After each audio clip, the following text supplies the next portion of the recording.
Hello everybody, स्वागत है आप सबका एक बार फिर से on my channel Krishna Singh Dev. तो स्टूडेंट्स, हम यहाँ मिल रहे हैं फॉर 2022-23 के लक्ष्य बैच के लिए, जिसमें हम लोग मेहनत कर रहे हैं क्लास 12 आईएससी बोर्ड के कॉमर्स एग्जाम के लिए।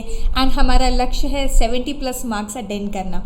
यस, तो यहाँ पर आज हम मिल रहे हैं अपने sample question paper of year 2020-23 के कुछ क्वेश्चंस को डिस्कस करने के लिए, जो कि based on the chapter which we just completed is there. वो है हमारा प्रिंसिपल्स ऑफ मैनेजमेंट का चैप्टर। इस चैप्टर में से कुछ चीज़ें हम इस साल के हमारे सैम्पल क्वेश्चन पेपर में से देख लेते हैं। चलिए, और एक बहुत इंपॉर्टेंट क्वेश्चन जिसका आंसर नॉर्मली लोगों को मिल नहीं रहा है, जो कि एसक्यूपी में है और बुक में भी नहीं है, वो भी मैं आपके साथ डिस्कस करने वाली हूँ। तो बने रहिए लास्ट तक इन द वीडियो, क्योंकि वहाँ पर मैं आपके साथ डिस्कस करने वाली हूँ उस क्वेश्चन का आंसर जो किसी को मिल नहीं रहा है। चलिए, लेट्स गेट स्टार्टेड। यहाँ पर हमें दिखाई दे रहा है ये सैम्पल क्वेश्चन पेपर। मैं सारे क्वेश्चंस को नहीं देखने वाली हूँ, अभी जो चैप्टर हमने रिवाइज किया उसी से रिलेटेड एक क्वेश्चन लेने वाली हूँ। देखिए, मैं जा रही हूँ मल्टीपल चॉइस क्वेश्चंस में। ये क्वेश्चन वैसे हमने एक जगह और कर लिया है, जब मैंने आपको मल्टीपल चॉइस क्वेश्चंस कराए थे वहाँ से।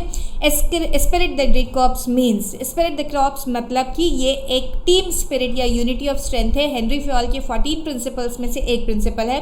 तो इसका meaning buyer the be aware नहीं है। Product is our strength is also not there. Service our motto is not there. Union is strength और unity is strength is the answer for this one. तो ये हमारे principle of management की chapter में से एक क्वेश्चन है। Then इसके बाद एक और क्वेश्चन आपको यहाँ पर आगे दिखाई देगा, जो जो इस चैप्टर से रिलेटेड है, मैं सिर्फ उनको ले रही हूँ। ओके, ये देखिए, क्वेश्चन 4 मार्क के लिए क्वेश्चन था। Explain the need of principles of management. तो जो need of principles of management है, हमने पॉइंटर्स डिस्कस किए थे, उसे आप यहाँ पर लिखने वाले हैं। देन आपके पास और क्वेश्चन आ रहा है, एक वही वाला क्वेश्चन जिसका आंसर किसी को नहीं मिल रहा है। We have reach to that part. तो हमारा क्वेश्चन है दिस वन, क्वेश्चन नंबर 12 का फर्स्ट पार्ट, ये सेक्शन सी का पार्ट है। State any 3 differences between principles of Taylor and Fayol. Principle of Taylor and Fayol हमने पढ़े तो हैं, बुक में कंपैरिजन भी दिया है, लेकिन इसका कॉलमनर फॉर्म में कोई भी आंसर सीबी गुप्ता सर की बुक में नहीं दिया हुआ है। तो इसका आंसर कहाँ से फाइंड आउट करें, ये थोड़ी मुश्किल हो रही है स्टूडेंट्स के सामने। तो कोई बात नहीं, हमने आपकी मुश्किल को आसान कर दिया है।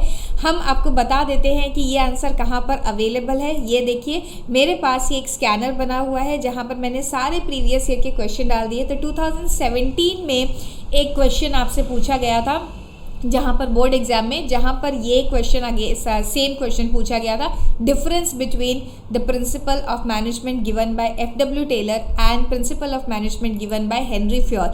तो उसी क्वेश्चन का आंसर, जो कि CISC.org की साइट पर अवेलेबल है पीपल्स परफॉर्मेंस में 2017 के एनालिसिस में, उसे हमने यहाँ पर ले लिया है, वहीं से इसे कॉपी पेस्ट किया गया है। अगर आपको इतनी मेहनत नहीं करनी है, नो प्रॉब्लम, आप इसका स्क्रीनशॉट यहीं से ले सकते हैं। ये देखिए डिफरेंसेस क्या दिए हुए हैं। पहला डिफरेंस है पर्सपेक्टिव। तो एफ.डब्ल्यू. टेलर जो था, उसका जो पर्सपेक्टिव था शॉप फ्लोर और ऑपरेटिव लेवल पे उन्होंने स्टडी करी थी, और उसी के बेस्ड उन्होंने प्रिंसिपल्स बनाए थे। हेनरी फ्योल जबकि उन्होंने जनरल लेवल ऑफ प्रिंसिपल दिए थे and top level of management के पर्सपेक्टिव्स दिए थे, because both were working at the different levels.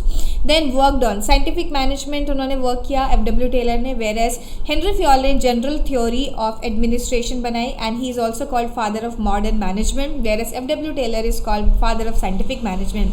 Focus, अगर मैं टेलर की बात करूं तो टेलर का फोकस था इंक्रीजिंग प्रोडक्टिविटी ऑफ वर्कर, कैसे टाइम को कम किया जाए एंड प्रोडक्टिविटी को इंक्रीज किया जाए for assign task. Whereas Henri Fayol का था improving overall efficiency of management. उन्होंने कोशिश करी कि मैनेजमेंट को इतना एफिशिएंट बनाया जाए कि वो सारी प्रॉब्लम्स को रिमूव करने की कोशिश करें और इफेक्टिवली काम करवाने की कोशिश करें वर्कर से। टेक्निक्स यूज़, अगर हम साइंटिफिक मैनेजमेंट की टेक्निक्स की बात करें तो ऑब्जर्वेशन एंड मेजरमेंट उनकी टेक्निक थी, वेयर एज हेनरी फ्योल की टेक्निक थी general principle of management. Personality की बात करें तो F W. Taylor was the scientist, and अगर हम हेनरी फ्योल की बात करें तो वो थे प्रैक्टिशनर, जो कि मैनेजमेंट को प्रैक्टिस कर रहे थे। So these are the differences student. I hope ये आपको हेल्प करेगा। And principle of of management के ऑलमोस्ट 10 मार्क के क्वेश्चन आपने देख लिए हैं इस चैप्टर में से, तो इस चैप्टर में से कुछ भी पार्ट आप छोड़ के ना जाए, अच्छे से तैयारी करें। All the best for your examination. And yes, last but not the least, मैं आपसे कहना चाहती हूँ प्लीज़ चैनल को शेयर करके रखिए, चैनल को सब्सक्राइब करके रखिए एंड इस वीडियो को लाइक एंड शेयर करना मत भूलिए। एग्जाम के टाइम में हम काफ़ी एक्टिव हो जाते हैं और आपके लिए बहुत सारी यूज़फुल इन्फॉर्मेशन यहाँ लेकर आएंगे। मैं आपके साथ प्रॉमिस करती हूँ किसी भी तरीके का टाइम वेस्ट आपका यहाँ आकर नहीं होने वाला है, बल्कि आपकी रिटर्न ऑन टाइम इन्वेस्टेड काफ़ी हाई रहने वाली है। थोड़े ही समय में मैं आपको बहुत सारी चीज़ें related to commerce and other subjects बताने वाली हूँ, तो बने रहिए चैनल पर। एंड यस, पढ़ाई को जोरों शोरों से जारी रखिए, हमें लाने हैं 70+ in commerce exam. Bye students.